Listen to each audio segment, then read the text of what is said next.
everyone, welcome back to the Earthdawn Survival Guide, the podcast for all disciplines, paths, players, and game masters. With your questers, Josh and Dan. I am Dan. I'm Josh. And on today's podcast, we will be discussing all things Shardical, because we're going to talk about another one of the Shards adventures from Volume 1, and that's going to be called Kept in the Dark. So if you have any questions for us, if you've run this adventure, we'd like to hear your story from the table. Please drop us a line at edsgpodcast@gmail.com. Initial thoughts, Josh, have you ever run this one? Read this one? Played this one? No, I don't think I've ever run this one. Because of my Gen Con trip, we're recording this the same day that we recorded last week's episode. Yes. I did not know this was the one that we were going to be talking about until a couple of hours before our recording here. Surprise! Basically, when I sat down, this is what we're talking about. I haven't even really had a chance to flip through and remind myself what it's about. So I may just be asking questions.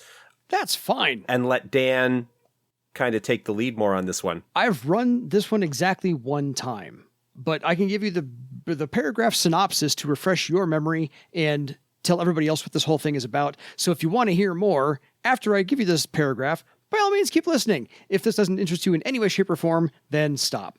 So the player characters are hired by a scholar from the fabled Library of Thrall to accompany him and his assistant into the dangerous depths of the Servos jungle. There, he hopes to find an almost forgotten healing herb which can reputedly relieve a host of multitude of ailments, even, according to rumor, horror-born sickness. While fighting the natural hazards of the jungle, the characters also encounter a group of Therans, which may prompt the characters to action beyond their employer's brief. Ring any bells?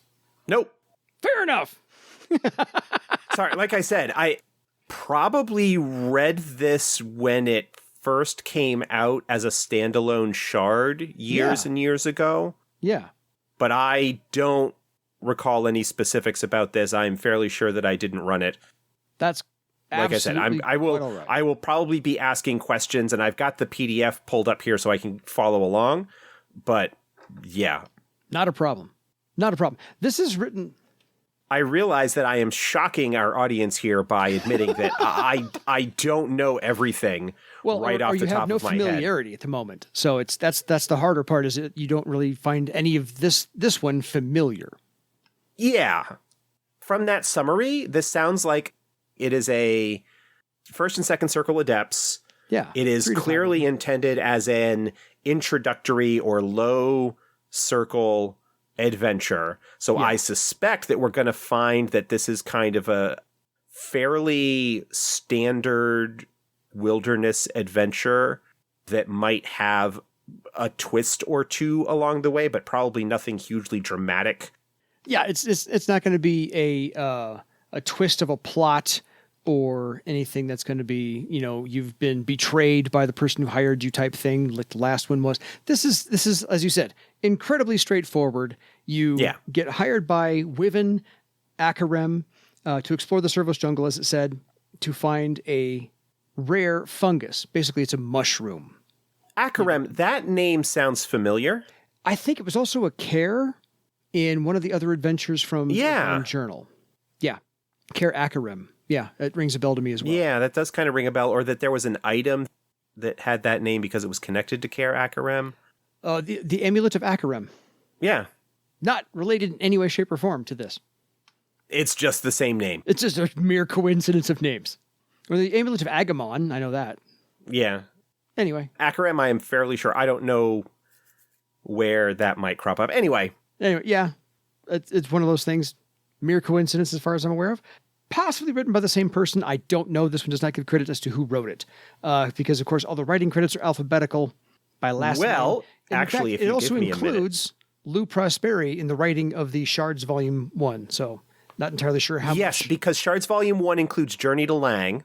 Yes. Which was the original demo adventure. Gotcha. For Earthdawn. That would have been written by Lou. Yeah. I think I can find out who wrote this?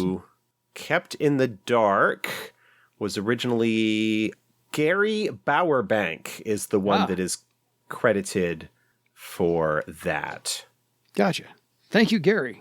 Although, yeah, okay. I have the PDFs of the original Shards because they were PDF only. I have all of those on my computer here, so I just pulled that up. Fair. So yes, you're hired by Wyvern and his assistant, which I'll get to in a minute or so, to go find this Greytop Ashala. Basically, it's a mushroom because you're looking for a fungus. And it's proposed, rumored, possible healing aid. So when you play this adventure, most of this is going to be taking place in the Servos jungle. So go listen to our How to Survive Jungle Encounters or Jungle Exploration episode number 180 of this here podcast, to help you prepare for that, players and game masters alike. Wyvern is an aged dwarf who has spent way too much time indoors. He's a little sickly. He's getting on in years, even for a dwarf. So his assistant, Screet, is a zealous windling. And so there, you're going to have the dichotomy of personalities to roleplay. Hold on. You are correct. It was Care Akarem. Akarem is the name of the Care in Mists of Betrayal. That's right. Okay. I knew there was a Care. I was like, how am I going to do this? Well, let me pull this up because I'm pretty sure it was old. And I went into my Earthdawn PDF folder for OG FASA and I typed Akarem into the search box. Nice. And because they're all PDFs and they're all like, it actually found it, Mists of Betrayal. So nice. So anyway, sorry, I didn't mean to interrupt you, but I was like, this is going to bug me until... It's probably bugging everybody else because they're probably screaming at us because they are listening along going, you two are the experts and you don't know this. So... I have said that I don't know everything. I generally have a good idea of where stuff can be found, though. That's kind of my thing. Is I'm like, I know it was in this book. And that it kind of narrows it down. And then there's, of course, 108 pages to go. So this is not the same author. No. I don't know whether he took that name just simply because of the mention of Care Akarem or whether it is actually a complete and total coincidence. I have no idea on that, but yeah. I'm going to go with the Scrabble tile coincidence of fantasy names. I mean, that's a possibility. I have no idea. Yeah, I'm okay with that. So... Wyvern is an aged dwarf who spent too much time indoors. Screet is his zealous windling assistant. So you're going to have a dichotomy of personalities to role play as the game master, because the game master is going to have to be interacting with the rest of the party as Wyvern and Screet. And Screet is, like I said, ebullient and boisterous and just all over the place, like a typical windling. Play it however you like. But Wyvern is, of course, this aged dwarf who's a scholar. So he's going to be very bookish, nebbish, and just kind of self-contained. So most of this adventure is going to be, at least the beginning part, is going to be escorting and guarding. This is paid for by the Library of Thrall, so the money is not bountiful, but is a solid thing you can collect on. But you're going to have to escort these two, keep them safe as well. So part of this is retrieving something that they're looking for. He's got maps and tales, legends to go by, but you need to keep these two safe. So for the game master's part, highlight the dangers. This is literally written in the adventure text itself. It is written to highlight the dangers of travel, but you're supposed to start the story very upbeat.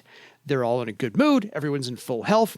He has this thing he's discovered. X is going to mark the spot. He's going to find this thing and get back to the Library of Thrall. And this brand new discovery, this brand new healing aid is going to be found. He can regrow it because it's a mushroom. And now this whole new ware is going to be provided to the people of the land. So that's the upbeat nature to start with.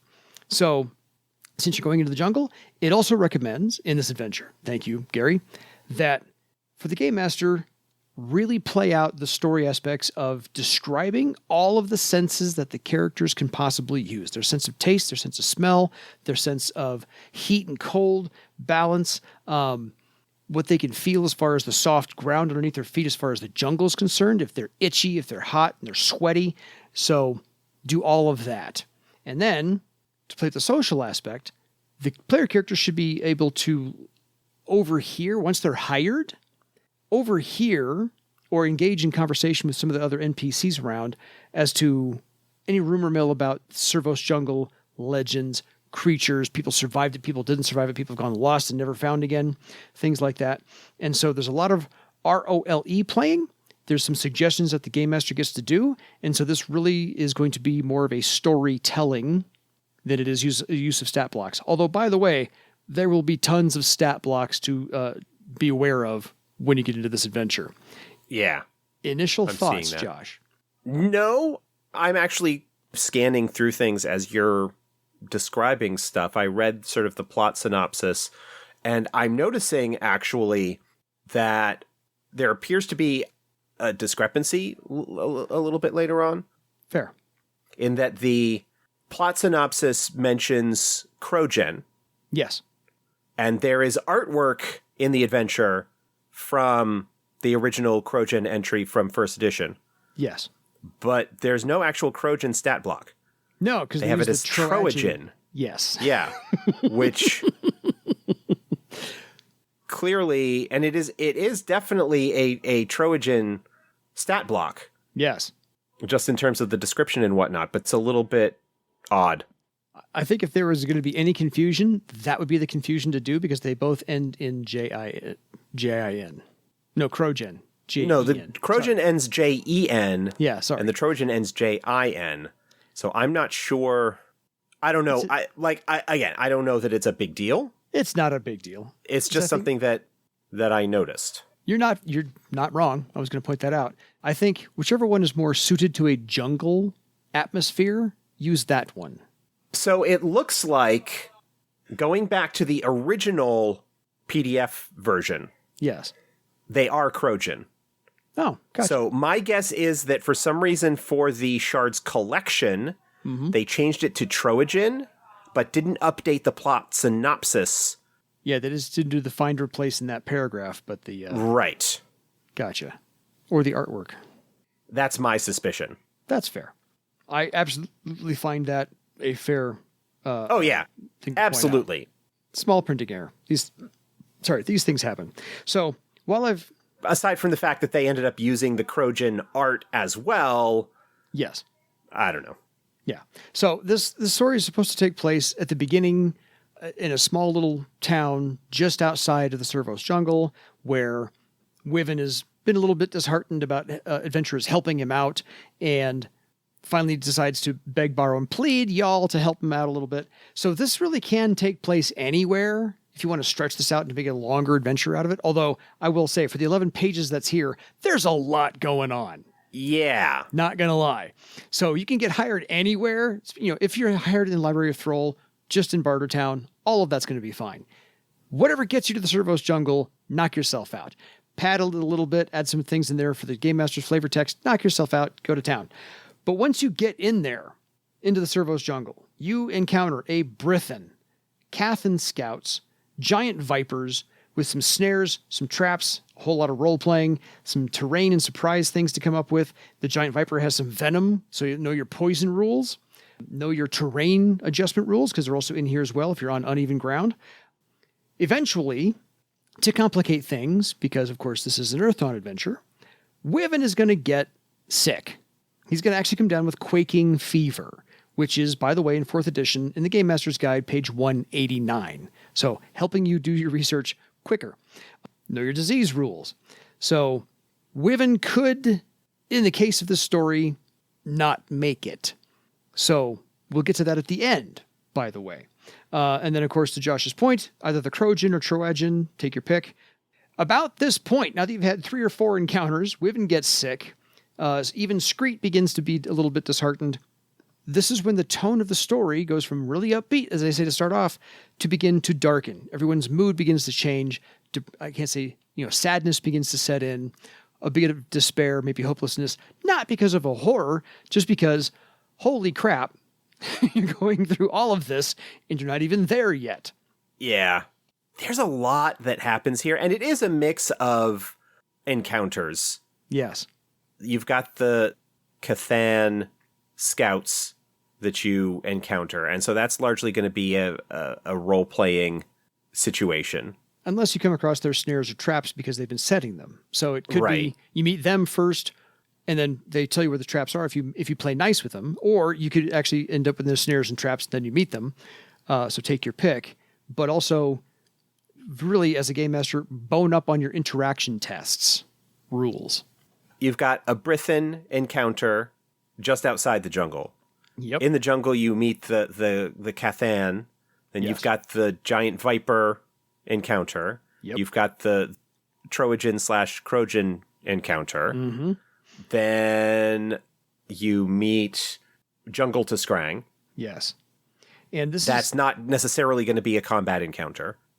Well, it depends on how we want to play that one, yes. The way it's framed in the adventure here, it looks like, is that it is an opportunity for the expedition to have some degree of shelter and comfort rather than continuing to rough it in the jungle, which is part of what the difficulty is. Mm-hmm. Yeah, this is where the if-then statement begins to take effect in the storytelling. So you're shoehorned into the first couple of encounters.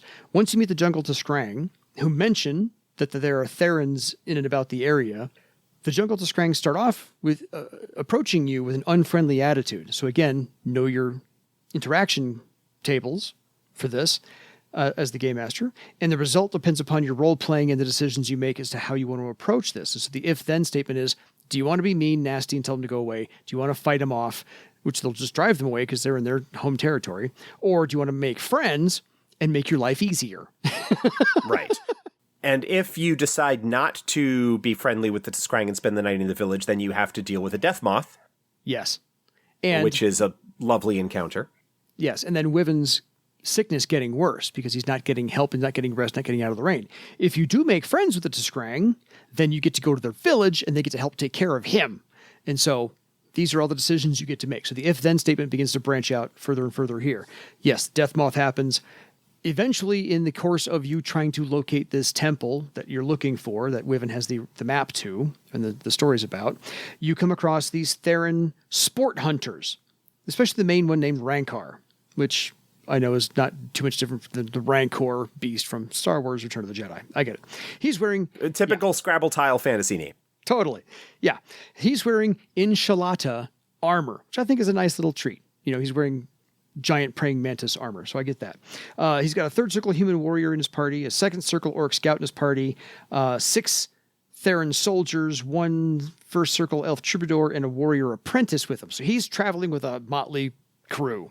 He's got a fairly sizable group, and I think the intention is here that this group is large enough, and given the player character's mission, they might not be happy about what's going on, but it should be fairly clear to them that they would not do well in a fight against this company.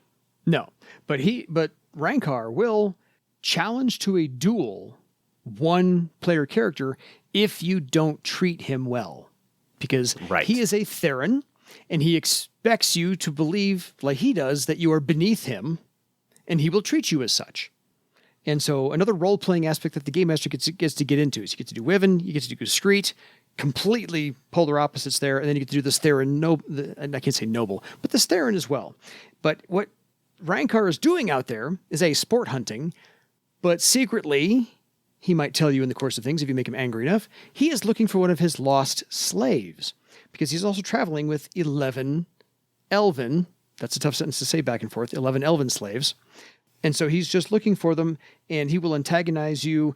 Basically, he's the essence of toxic masculinity in brushing you aside, throwing you beneath his boot heel, and insulting the tar out of you. Yeah, this is like the typical nose in the air, Theran noble, sport hunting in the hinterlands of the Empire, and just being a general pain in the ass. And as an introductory adventure, this is definitely going to be the sort of thing that is likely to make many groups not particularly favored towards the Therans in general. Yes. Which is fine. Totally. Because they do tend to be a bit more antagonistic. But again, that is not set up really to be a major plot combat encounter. Yeah. Yeah, like, again, there's like the duel that may happen. Mm-hmm. It's an opportunity for this guy to demonstrate his superiority. Yes, because he's third circle. If you've got a second circle warrior or swordmaster in the group, it could be a fairly even fight. Yeah. Yeah. But that's just kind of the situation there. After that, you do locate the temple and explore the temple and find what you're after. Yeah, because it's not really extensive ruins. It's a temple. It's not like it's going to be a multi-room care and lots of hallways and traps and so forth. There's like one trap there, which is, again, fine. Something should be trapped because it's just blown up on your rules there. It's traditional. Yeah. And it's exploring a little bit underground. So if you need to brush up on that, it's episode 192 of this here podcast, Underground Exploration. So Here's the thing. You finally get what you came for, and you start to head back. My favorite part of this adventure was you get down into the temple, you find the Great Top Tashala, and there's a little puddle of water, but it's running up the wall outside. I thought that was a neat little touch just to throw into Earthdawn somewhere to go. Something here is a little amiss from the usual. Anyway, so here's the thing. You finally get what you came for, and you head back. So here's where the if-then statement really begins to branch out. Do you go back to the Tiskrang village to get Wyvern? Because that's the decision you made. Is Wyvern going to be okay? Did he make it or not? Do you go to the hidden lake and find the lost Theran slave? Because that's also, by the way, a branch you can go down to on this if-then statement. Because if you do find that lost Theran slave, there's a huge language barrier because they speak Theran and perhaps you don't. And then, do you take him with you and have to protect him on the way out, plus Screet, plus Wyvern? Or do you leave him there or convince him that he's going to be safe there? And so there's a whole lot of ROLE playing is this one as well. A whole lot of social going on, again, with a language barrier. So good luck with that. Potentially, yeah. And then there's one other twist. Yes. On the way out, the drums start and you encounter the Theran again. Yes. Because his group got attacked by the Jungle Tiskrang, and he's sort of now on the run as a result of that. And the question is then, what do the player characters do? Yeah. Do they help him? Do they deal with him? Do they just kind of step aside and say, hey, not our problem, and let things go? Yeah, because most of his traveling companions are gone. So he's down to like one or two that are with him. Because the Jungle Tiskrang have just absolutely are brooking no quarter with this Theran in their midst with slaves. Exactly. Because he was wanting to take some of the Tiskrang as slaves, and they're just not having it.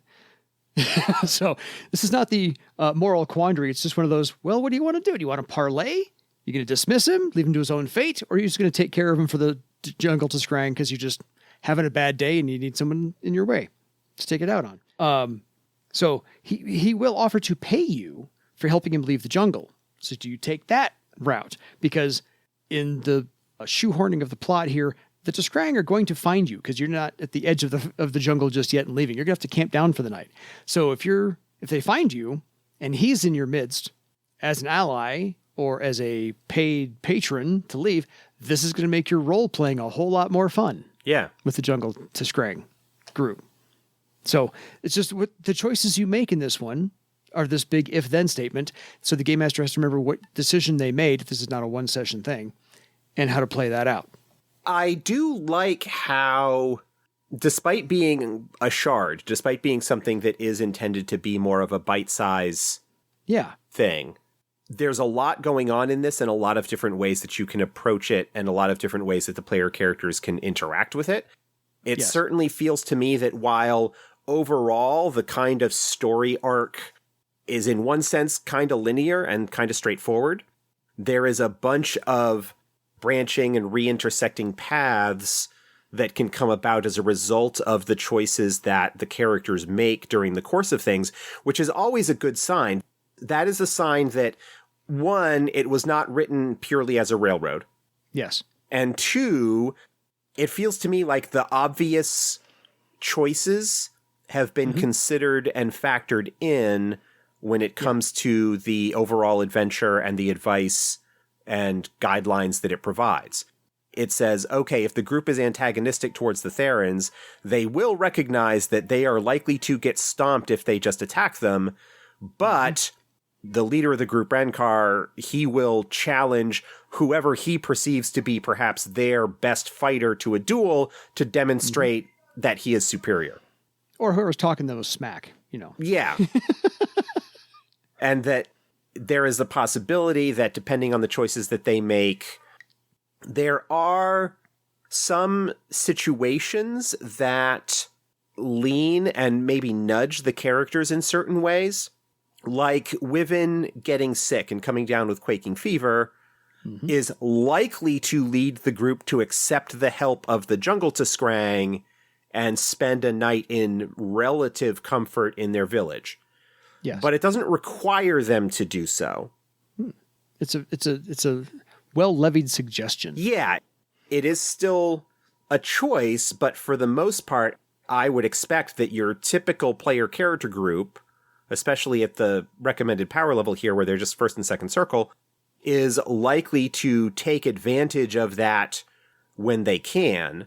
But if they choose not to do this, then here is something else that can happen. Here's the consequence. Yes. It doesn't have Wyvern's survival as a given. No.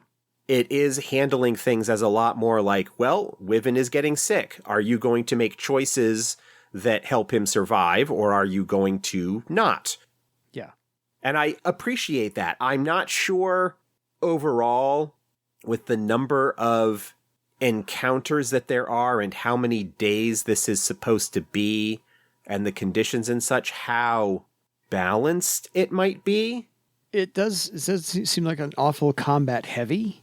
Yeah, but it might be simply that I am trying to think of this as a one-shot when it really isn't, just because of the amount of interacting and stuff that's going on. Mm-hmm. I just tend to think of the shards as one-shots, as convention-type scenarios, and that actually I don't think is the case for this one. I think this is an adventure that doesn't require like a full 64-page book, but there is a lot going on here. Yeah, it's a densely packed 11 pages. There is a lot going on here and a lot of choices and, as you say, if-then statements, and you've got this arc of the story, but that there are multiple paths along that, which is actually pretty solid adventure design overall. You don't have just one path. It's straightforward in the sense that, okay, our primary mission, our primary story arc is going to be venturing into the jungle, finding the thing that we're after, and getting out. But there are things that are going on in this environment that the group can interact with, and how they choose to interact with it will determine the final shape of the story when all is said and done. We've got the Brithen encounter, potentially a fight. That is something that can be short-circuited, that can be bypassed because of a Brithen. They've got the challenge thing that you can sort of get past it. Beastmaster can probably handle it reasonably well, especially if they've got Dominate Beast. So that's not necessarily a combat encounter, but it could be. The Giant Viper, the Trojan, and then the Therans at the end. There are a lot of encounters, but I actually don't feel like there are necessarily a lot of combat encounters. I think a lot of what goes on to make this maybe a little bit more difficult or awkward is just the conditions of the jungle and the trouble with travel, especially if you're not really prepared for what you're going to be dealing with there, and then getting the assists from the Cathan and or Jungle to Scrang can make one's life easier, and I think that those are probably wise choices to make, given what's going on in the circumstances. But the adventure does not assume that that's what's going to happen, and lets you go however the group wants to steer things. Right. I count 4 combat encounters, possibly. As you said, Brithen, Viper, the Trojan, and the Death Moth. And then there's 3 role-playing encounters. You've got the Cathan Scouts first, and then you've got the Jungle to Scrang, and then you've got the Therans. Yeah. So it's basically 4 and 3. Although you also have that final encounter against the Therans after they've been ambushed by the Jungle to Scrang. That could end up being a combat encounter. Agreed. That's a very... And you've got a little bit of exploring some ruins. There's a lot going on in here, and broadly, this does feel like a fairly nice introductory or low circle adventure with surprisingly kind of a lot going on in it. So again, I don't think I've ever run this one, but going through it and looking at it here, I would certainly be interested in running this and seeing how it would go. Certainly this feels like an adventure that I would have been interested in running as part of my long-term game that I ran years ago. There's a lot going on here, and little bits and pieces that you could very easily pull out and borrow and drop in other places. Yeah.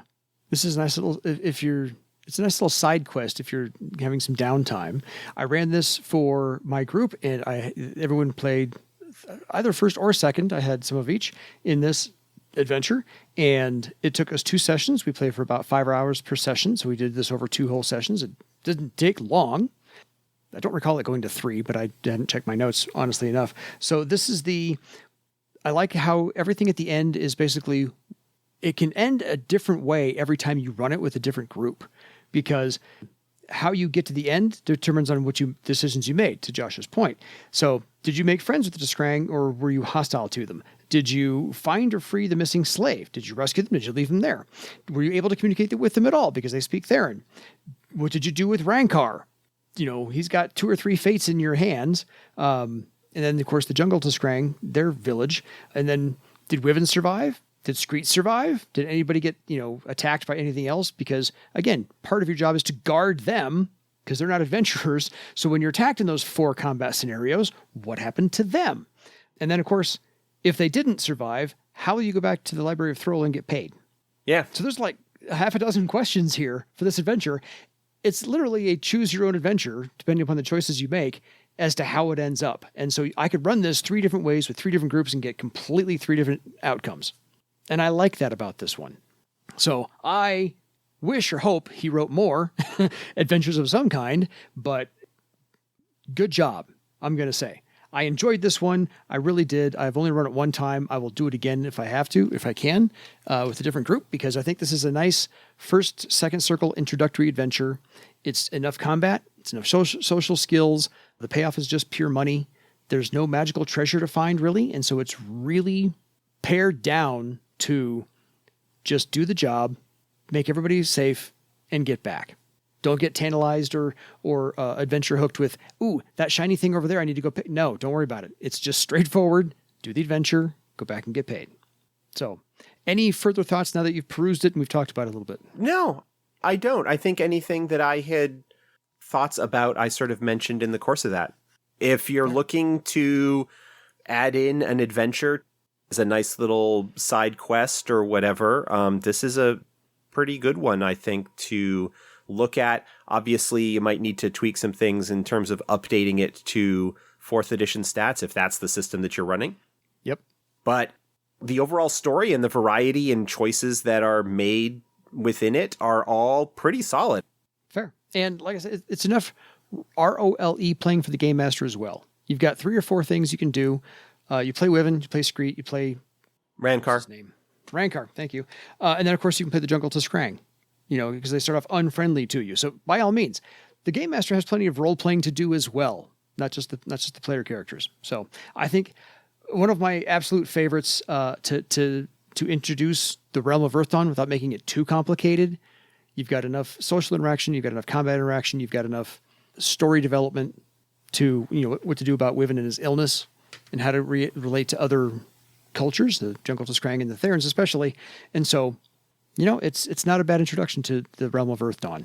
Yeah. So until next time, folks, don't get kept in the dark for your legend. Just play this one instead. Good night, everybody.